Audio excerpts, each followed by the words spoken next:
शरद पवार आणि अजित पवार एकत्र येणार असल्याच्या चर्चा सुरू असतानाच आता अजित पवारांनी शरद पवारांना एक मोठा धक्का दिल्याचं दिसून येतंय। कारण की शरद पवार गटाचे एक आमदार जे आहेत त्यांनी राजीनामा दिलेला आहे आणि ते अजित पवार गटामध्ये प्रवेश करणार आहेत। आमदार सतीश चव्हाण यांनी शरद पवार गटाचा जो आमदारकीचा त्यांच्या जो पक्षाचा सदस्यत्वाचा राजीनामा आहे तो दिलेला आहे आणि त्यानंतर उद्या जे काही अजित पवार गटाचं राष्ट्रवादी अजित पवार गटाचं शिर्डीमध्ये अधिवेशन होणार आहे तिथे ते अजित पवार गटामध्ये पक्षप्रवेश करणार आहेत। सतीश चव्हाण जे आहेत ते मराठवाडा पदवीधर शिक्षक मतदारसंघाचे आमदार आहेत आणि त्यांनी जे विधानसभा होती त्यापूर्वी ते अजित पवार गटातच होते, परंतु निवडणुकीपूर्वी त्यांनी शरद पवार गटामध्ये प्रवेश केलेला होता आणि तिथून निवडणूक लढवली। त्यानंतर आता पुन्हा एकदा ते अजित पवार गटामध्ये प्रवेश करणार आहेत। उद्या राष्ट्रवादी काँग्रेस अजित पवार गटाचं शिर्डीमध्ये अधिवेशन आहे आणि तीच वेळ साधत सतीश चव्हाण जे आहेत ते पुन्हा एकदा अजित पवार गटामध्ये पक्षप्रवेश करणार आहेत आणि त्यामुळे हा एक मोठा धक्का जो आहे तो शरद पवार गटाला मानला जातोय, शरद पवार यांना मानला जातोय। कारण की आधीच विधानसभेमध्ये मोठा सेटबॅक जो आहे ते त्यांना मिळाला। जी कामगिरी त्यांनी लोकसभेमध्ये करून दाखवलेली होती ती अतिशय म्हणजे आता अगदी तोंडावर पडल्यासारखं झालं। अगदी 10 जागा ज्या आहेत ते शरद पवार गटाच्या या विधानसभा निवडणुकीत आल्या आणि त्यामुळेच कुठेतरी आमदार त्यांची साथ सोडत असल्याचं पाहायला मिळतंय। त्यातच मराठवाड्याचे जे पदवीधर मतदारसंघाचे आमदार आहेत त्यांनी देखील आता त्यांची साथ जी आहे ती सोडल्याचं पाहायला मिळतंय। उद्या ते अजित पवार गटामध्ये प्रवेश करणार आहेत।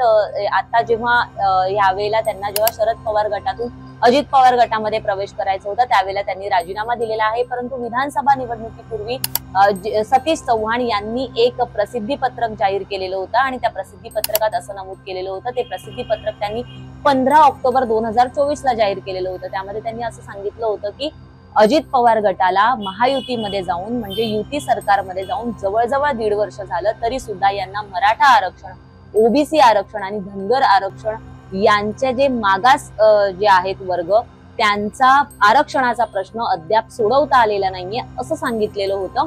आणि त्यानंतर जे अजित पवार गटाचे प्रदेशाध्यक्ष आहेत सुनील तटकरे यांनी त्यावर कारवाई केलेली होती। त्यांनी स्पष्ट सांगितलेलं होतं पक्षविरोधी कारवाया करणाऱ्या आमदारांना आमच्याकडे ठेवलं जाणार नाही, त्यांना पक्षात ठेवलं जाणार नाही आणि असं म्हणत त्यांनी त्यांच्यावर कारवाई केलेली होती।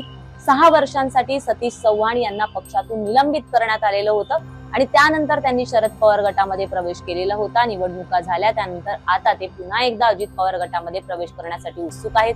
उद्या शिर्डी येथे अजित पवार गटाचं अधिवेशन होणार आहे आणि त्याच वेळेला ते अजित पवार गटामध्ये प्रवेश करणार असल्याचं सांगितलं जाते। सध्या तरी त्यांनी राजीनामा दिलेला आहे आणि उद्या ते पक्षप्रवेश करणार आहेत, त्यामुळे कुठेतरी हा मोठा धक्का शरद पवारांना मानला जातोय। आपण जर का एकंदरीत महाविकास आघाडीबद्दल पाहिलं तर महाविकास आघाडीमध्ये सध्या काहीच सुरळीत नसल्याचं पाहायला मिळतंय। कारण की शिवसेना उद्धव ठाकरे गटाचं पाहायला गेलं तर तिथे सुद्धा राजन विचारे जे आहेत ते त्यांची साथ सोडण्याच्या तयारीत आहेत।